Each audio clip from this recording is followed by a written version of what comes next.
ભારતીય કાયદાના ધજાગરા ઉડાડતો વધુ એક રોડ અકસ્માત। જો આ માતાને કેટલું હૈયાફાટ રડી રહી છે। मतलब मैंने अपने बच्चे को सारी जिंदगी संस्कार देने में, उसको वैल्यू सिखाने में पूरी जिंदगी झोंक दी अपनी, और एक मिनट में उसको कोई निकल के और उसको एक्सीडेंट का नाम दे देगा। यार एक्सीडेंट क्या होता है?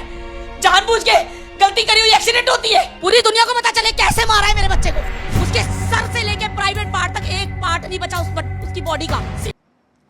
એ ખાલી અને ખાલી આપણી ન્યાય વ્યવસ્થા પાસે ન્યાય માંગી રહી છે કે એટલીસ્ટ મારા છોકરાનો જે અકસ્માત થયો છે એના વિશે એના વિરુદ્ધ પોલીસ ફરિયાદ તો લેવામાં આવે, પણ આને એક રોડ એક્સિડન્ટ ગણી અને કેસને ક્લોઝ કરવાની કોશિશ થઈ રહી છે, જે એવું સાબિત કરે છે કે આપણી ભારતીય ન્યાય વ્યવસ્થા અને કાયદા કેટલા નબળા છે, જેમાં અનેક પ્રકારની છટકબારી છે।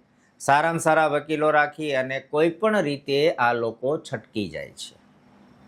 1950થી જે સતત ચાલી આવેલા કાયદાઓમાં હવે સમય આવી ગયો છે કે એમાં કંઈક ને કંઈક રિફોર્મેશન થાય, ચેન્જીસ થાય। આજના સમય પ્રમાણે એમાં સુધારા થવા જરૂરી છે।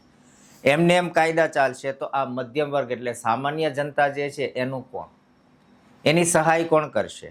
જો અહીં આ માતા છે જે મીડિયા સામે એને કહેવું પડે છે કે મારી સામે કોઈ જોતું જ નથી।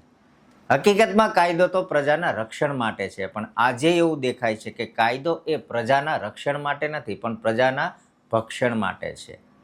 પ્રજા દુઃખી થઈ રહી છે, કાયદાનો સુધાર જરૂરી છે। આના વિશે તમારું શું કહેવું છે કે શું આના કાયદા ચાલશે કે આમાં રિફોર્મેશન જોશે?